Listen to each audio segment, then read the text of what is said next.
Olá, é com muita alegria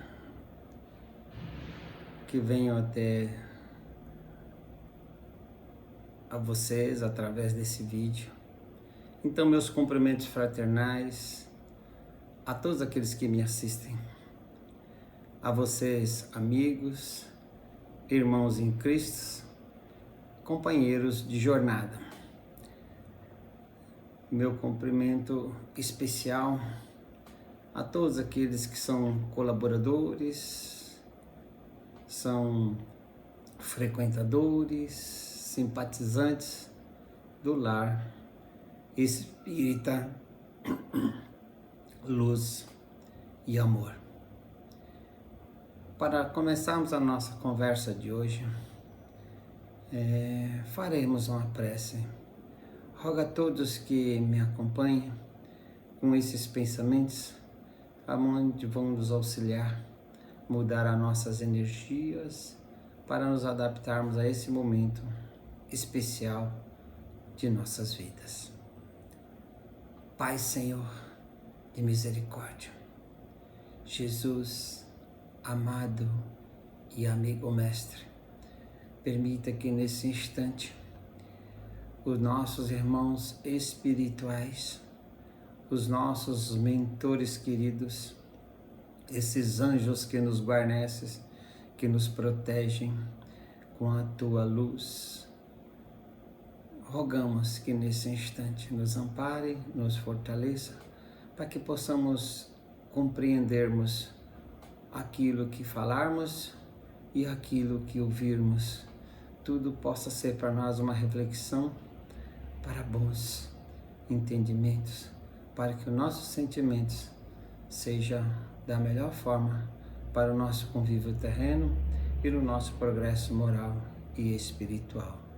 E assim, agradecidos, começamos então a nossa interpretação de nossa página de hoje. Graças a Deus, que assim seja, Senhor. Muito bom. Hoje o tema que nos foi dado para que pudéssemos falar um pouquinho sobre do livro Vinha de Luz, né? Que esse livro aqui que é maravilhoso, são leituras pequenas, leituras rápidas, mas que nos traz bastante reflexões para entendermos um pouco mais do Evangelho de Jesus, mas em especial colocarmos em prática esses entendimentos. Pois bem, o que nos cabe hoje é o capítulo 19, onde nos diz escutar bem. E o início desse capítulo vem para nós como um versículo bíblico que diz o seguinte: e ele lhes disse, não peçais mais do que o que vos está ordenado. Isso são palavras de João Batista, que está contido em Lucas, capítulo 3 e versículo 13. Então esse é o versículo para nós conversarmos um pouquinho sobre ele neste momento. Muito bom. Buscamos nossos entendimentos.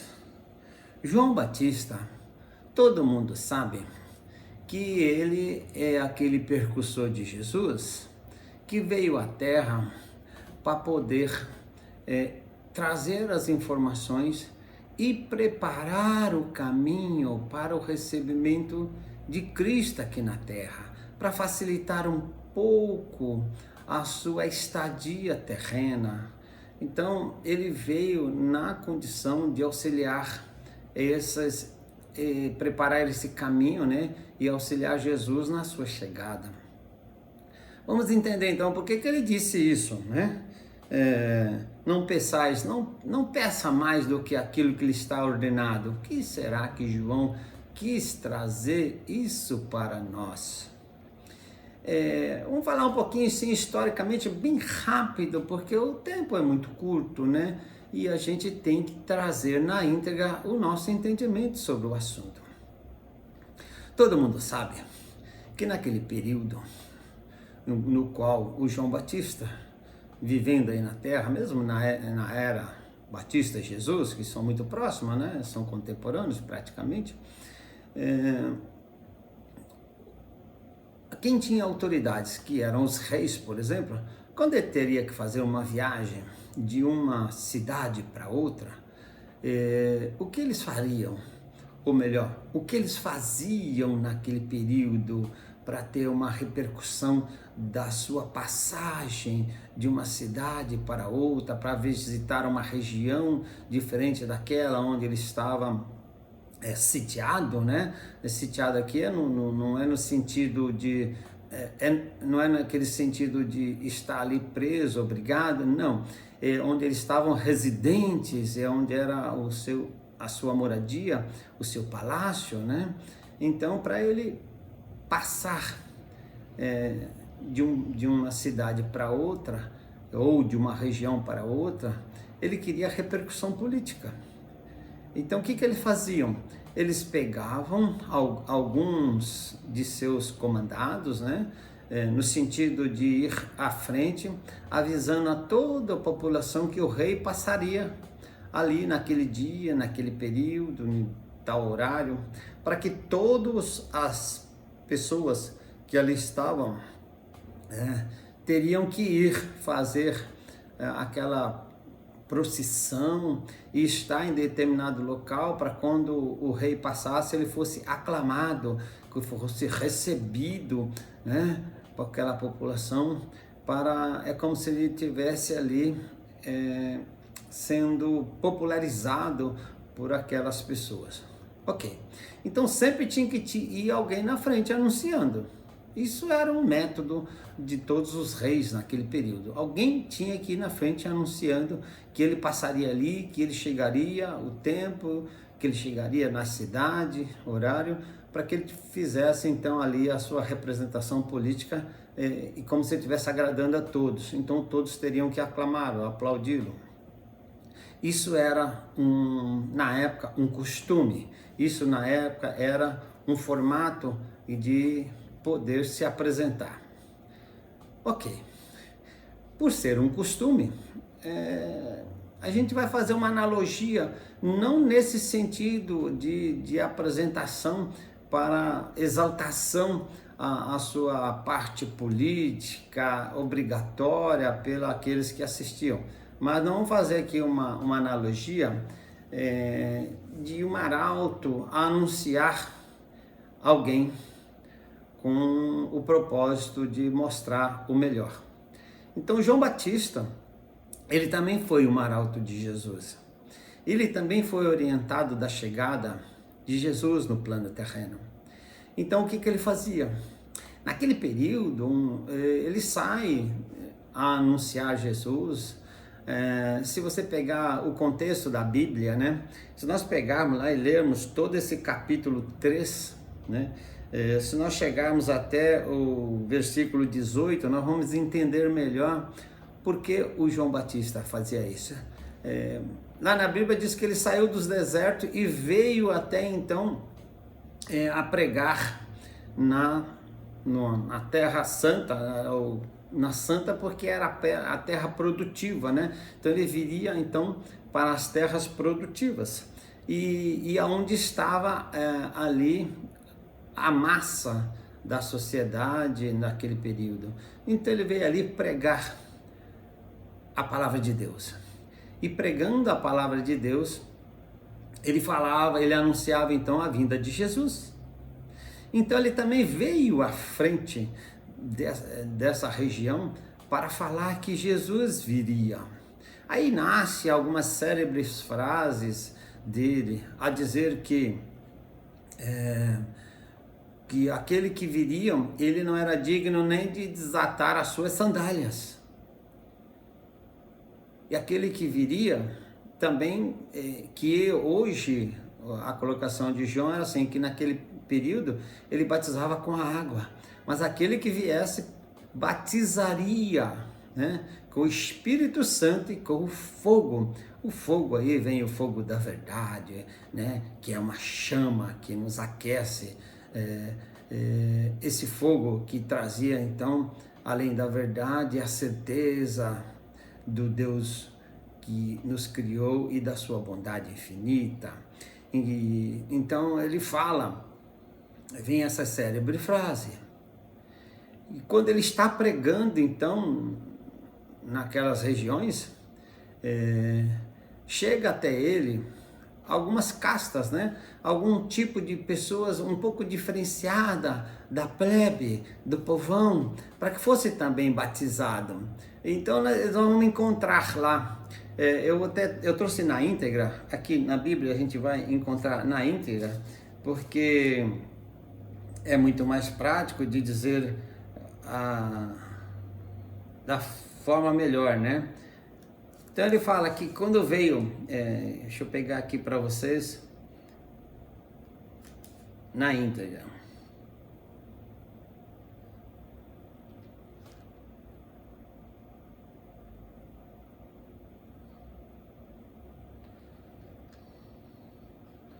Bom, enquanto eu não encontro aqui, é só para nós entendermos. Chega para ele um publicano para ser batizado. Olha só a colocação de João Batista, antes de Jesus. Quando esse publicano chega para ser batizado, ele pergunta para ele o que deveria ele fazer então, né? Então esse publicano, ele fala para ele o seguinte, que ele deveria não exercer além daquilo que lhe é dado a ordem, né? Para que ele não cobrasse acima daquilo que já dizia os reis, né? As normas que tinha naquele período da cobrança. Nós sabemos que os publicanos eram pessoas indesejáveis, né? Porque nunca cobravam o imposto correto, sempre cobravam um pouquinho a mais para colocar em seus bolsos. Então ele falava que não poderia ser desonesto, não, que ele deveria cobrar o correto, para que não explorasse os demais. E aí vai, o soldado também interroga, o que também, se fosse batizado, o que ele deveria fazer então? Então ele falava para os soldados que não tratais mal as pessoas, né?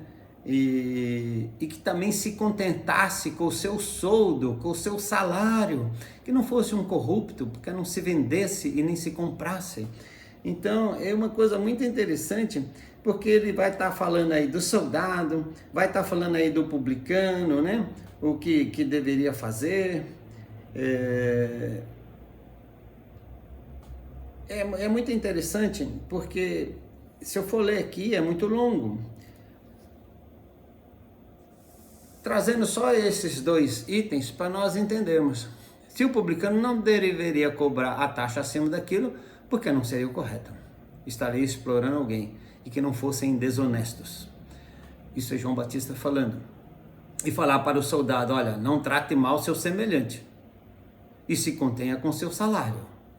Isso é João Batista também falou antes de Jesus. Olha de onde vem já a interpretação, a orientação de que nós devemos ser honestos para conosco mesmo, com a nossa moral, e não se nos ativéssemos à corrupção, às coisas erradas. Isso é João colocando. Então, quando ele fala, quando a gente pega lá no capítulo 13, quando ele diz o seguinte, a multidão dizendo, o que faremos? Quando ele está batizando as pessoas, aí a multidão já é a massa em si, quando está sendo batizada, além desse publicano e além do soldado, antecipando a eles, tem essa multidão falando, o que deveriam então fazer? Né? Já que ele pregava isso.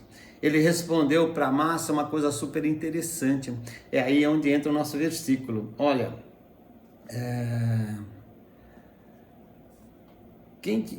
e respondendo, a pergunta e a multidão interrogava dizendo, que faremos, pois?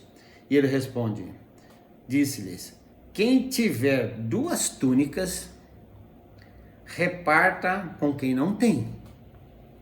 E quem tiver alimentos, que faça da mesma maneira. Ou seja, devemos ser fraternais, dar ao próximo aquilo que nós temos em condições de doar.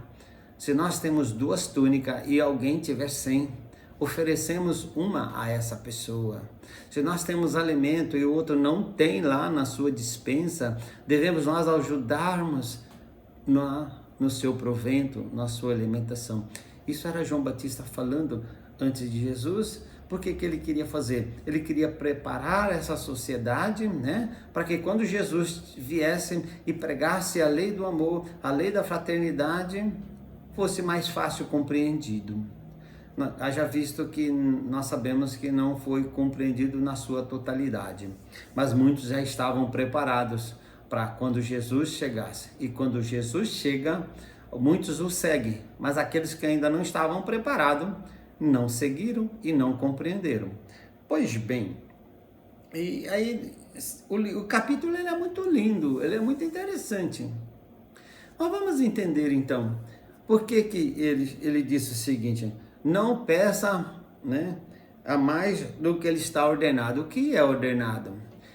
Trazendo hoje, né, a gente sabe que essa advertência de João Batista, ela é muito pertinente à sociedade de hoje também, né? Ela é muito pertinente a essa sociedade de hoje, bem como é um aviso precioso do Evangelho de Jesus.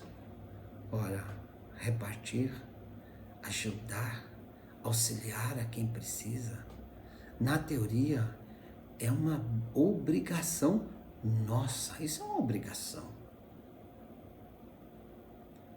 Mas acima de tudo é o entendimento das leis divinas. O forte na terra está na condição de ser forte para auxiliar o fraco. Bem como que existem os ricos para oportunizar os pobres. Se você tem uma alegria, reparta, ajude as pessoas a conquistar a sua alegria. Se o fardo do seu semelhante, do seu próximo é pesado, ajude a ele a carregar. Não carregue por ele, porque a cada um compete as suas funções, as suas necessidades e os seus merecimentos. Você não pode carregar por ele, mas você pode auxiliá-lo. Nós temos uma expressão interessante. Jesus, na sua Via Crucis, no sentido ao Gólgota, quando ele estava ali a subir ao Calvário, quando ele, por um lapso momento, ele cai e a sua cruz tomba. Quando vem o Cireneu para ajudá-lo e toma sua cruz para levar enquanto ele repusesse as suas forças, recobrassem as suas forças, que ele é alertado então: deixe que carregue ele a sua cruz. Mas a intenção desse Cireneu foi fantástica, porque seria de ajudar Jesus naquele momento de dificuldade. Mesmo que ele não carregou Jesus, mas ele ergueu a cruz de Jesus. Ele ajudou para que Jesus se repousasse novamente ao seu ombro e levasse até o seu final. Observe, nós podemos fazer a mesma coisa. Auxiliar aqueles onde a cruz é pesada, ajudá-los a carregar essa cruz. De que forma? Nós podemos fazer isso ajudando materialmente, como João nos diz, repartir as nossas túnicas, as nossas roupas, as nossas condições materiais, dar o alimento, dar um remédio para quem é doente, auxiliar aquele que precisa levar avante o seu propósito terreno, auxiliar na sua necessidade. Nós podemos fazer dessa forma. Eu digo-lhe mais, se você olhar dentro da sua família, deve ter muita pessoa precisando de você. Se não com coisas materiais, mas da sua palavra, do seu entendimento. Precisando do seu ombro para apoio. Precisando do seu ouvido para desabafar, para falar. Falar dos sentimentos, dos sofrimentos. E você pode não indicar caminhos para ele, porque se nós fôssemos bons para indicar caminhos, nós não estaríamos perdidos, indicaríamos para nós mesmos. Mas nós podemos ouvi-los e auxiliá-los a tomar a decisão para o caminho correto. É uma forma de doação, viu? É uma forma de amor. Ajudar lá fora o seu semelhante que também clama por piedade, por auxílio, por ajuda. Devemos abrir os nossos olhos para enxergar essas oportunidades e abrir os nossos corações em doação para aqueles que precisam. Isso é importante. E quando Jesus nos fala, aliás, quando João nos fala não pedir além daquilo que está ordenado, às vezes nós vemos pessoas aí que pedem ajuda, pedem auxílio à espiritualidade, de oportunidade de ajudar outras pessoas. E aquelas oportunidades vêm, porque ele não... E às vezes ele nem terminou, nem sabe como fazer direito, não terminou, já está pedindo outro e está pedindo. Faça aquilo que está ordenado. Comece pelo início. Comece por sua família. A hora que ela estiver bem estruturada, aí você vai lá para fora ajudar. Às vezes nós não temos oportunidade de ajudar dentro de casa, porque não somos aceitos, né? É aquela velha frase, santo de casa não faz milagre. Às vezes nós não conseguimos ajudar em casa, porque todo mundo já conhece os nossos defeitos. E nós conhecemos os defeitos deles também. E queremos ajudar, às vezes nós queremos sobrepor. Aí complica. Então às vezes em casa a gente não consegue fazer muito. Mas se você não consegue fazer tudo aquilo que está proposto dentro de casa, ore para os seus familiares. Uma hora o coração vai amolecer, uma hora Deus vai abençoar e vocês vão se unir novamente e vão crescer, porque essa é a oportunidade terrena. Mas se não consegue fazer tudo, ou se faz um pouquinho, aí sim você já está preparado para levar lá para fora. Precisamos treinar em casa com nossos familiares, compreendê-los, assisti-los, ajudá-los, abraçá-los, seguir de mão dada no momento que precisa de ombros unidos. Aí nós vamos treinando isso, porque lá fora o mundo é maior, é mais amplo, mais necessidade existe. Então vamos por esse caminho, sabe? E além de tudo, né, realizar tudo isso, e não podemos esquecer de Deus. Temos que estar em contato com Deus, com Jesus, com a espiritualidade, com teu mentor. Quanto tempo tem que você não faz uma prece para o seu mentor? Quanto tempo tem que você não faz uma prece para o seu anjo guardião? Quanto tempo tem que você não reza piamente, com força e fé a Deus, agradecendo a Jesus, agradecendo e oferecendo seus préstimos à sociedade, aos seus irmãos? Quanto tempo tem que você não faz isso?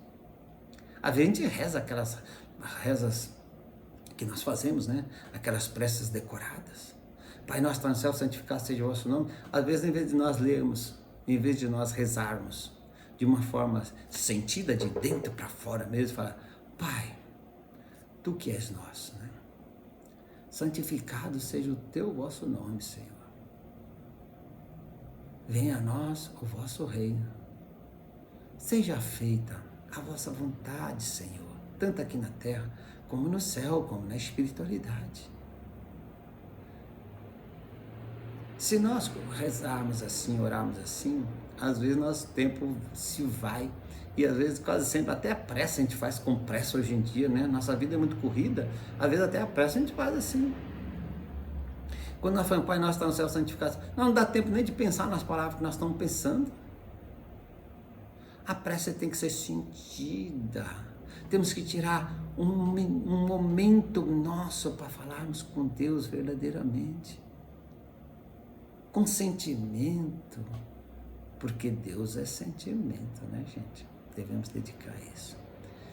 Às vezes, Deus está sempre nos dando oportunidade. Deus é como aquele pai. Está toda hora, às vezes o pai, a mãe, né? A mãe que gosta de fazer mais essas coisas. Quando o filho faz uma coisa errada, ela senta na ponta da cadeira, né? E olha nos olhos do filho e fala: Filho, você fez errado. Não poderia ter feito assim, deveria ter feito assado. Você devia ter feito assim, para ser melhor visto, melhor compreendido. não tem problema não, a gente vai resolver isso, vai dar tudo certo, você vai ver, amanhã o dia ser melhor. Mas ela está sentada na ponta da cadeira, porque se ela estiver sentada lá encostada, ela se sobrepõe e não vai atingir o seu objetivo, que é olhar nos olhos e mostrar aconchego, aproximação, interação. Então, o que nós precisamos fazer? Fazer como esses filhos, olhar nesses olhos de mãe e receber isso como orientação. E Deus está sempre fazendo isso. Jesus está sempre fazendo isso conosco. A espiritualidade está sempre fazendo isso conosco. O nosso mentor está sempre sentado na ponta da cadeira falando isso para nós. E às vezes às vezes nós ouvimos, mas não escutamos bem o que eles querem dizer. Porque saímos ali e continuamos fazendo as coisas do mesmo jeito que fazíamos antes, erradamente. Depois bate o arrependimento, o sofrimento, e voltamos lá de novo, e eles sentam na ponta da cadeira e falam conosco. A paciência deles conosco é constante. É nós que precisamos compreender isso. Eu gosto muito de uma colocação do Haroldo Dutra, adoro o Haroldo Dutra, e eu vou plagiar aqui umas informações, né, que ele traz para nós. Ele conta que a Madre Teresa de Calcutá, um jornalista queria fazer um livro sobre as preces, e conversando com ela, começou a escrever o livro sobre as preces que ela fazia. E um dado momento o jornalista perguntou para ela: "Ô Madre Teresa, quando você está orando a Deus, fazendo sua oração a Deus, como que a senhora faz? O que a senhora fala para ele?" Ela disse assim: "Eu não falo nada, eu só escuto." E Deus, o que fala para a senhora? Ele também não fala nada, ele só escuta, mas é um show de interpretação, que olhando assim parece que até uma brincadeira. Eu não falo nada, eu só escuto. E ele não fala nada, ele só me escuta. Parece uma brincadeira, mas é a mais pura verdade. Deus está sempre falando conosco. Deus está sempre falando conosco através das demonstrações de oportunidade que a gente tem na Terra. E está sempre nos escutando também, com os nossos propósitos, com as nossas atitudes em prol de nosso semelhante. E a linguagem de Deus para conosco é amor. E a linguagem do amor é que nos faz aproximar também de Deus. Então, qual é a ideia hoje? Como é o tema? Escutar bem. Escutar bem o que Deus está sempre falando para nós. Como é que Deus fala para nós? Ele fala através do Evangelho de Jesus. É só nós lermos e interpretarmos da melhor forma. E ainda tem outra forma? Tem. A espiritualidade está sempre nos falando também, trazendo informação. O nosso mentor, que é o nosso anjo guardião, que está sempre junto conosco, também está sempre nos falando. É só nós ouvirmos o que ele está nos dizendo e fazermos da melhor forma, fazer da forma que o seu coração manda, com razão perfeita. Essa é a ideia, viu, gente? Eu espero que eu tenha, de alguma forma, trazido alguma informação que possa ajudar e facilitar a alguém interpretar desse formato. Fale com Deus, ouça Deus, execute aquilo que nos está ordenado, só aquilo que nos cabe, sem querer sobrepor a ninguém, sem pisar sobre ninguém, mostrar o nosso caminho. Essa é a forma de nós falarmos com Deus, que Ele também há de nos ouvir. Obrigado a todos vocês e dispensar esse momento para me ouvir. Rogo a Deus e a Jesus que abençoe a cada um, em especial a sua família. Rogo a Deus que abençoe a sua família, para que dê suporte para o crescimento moral e espiritual de todos, do seu e dos demais.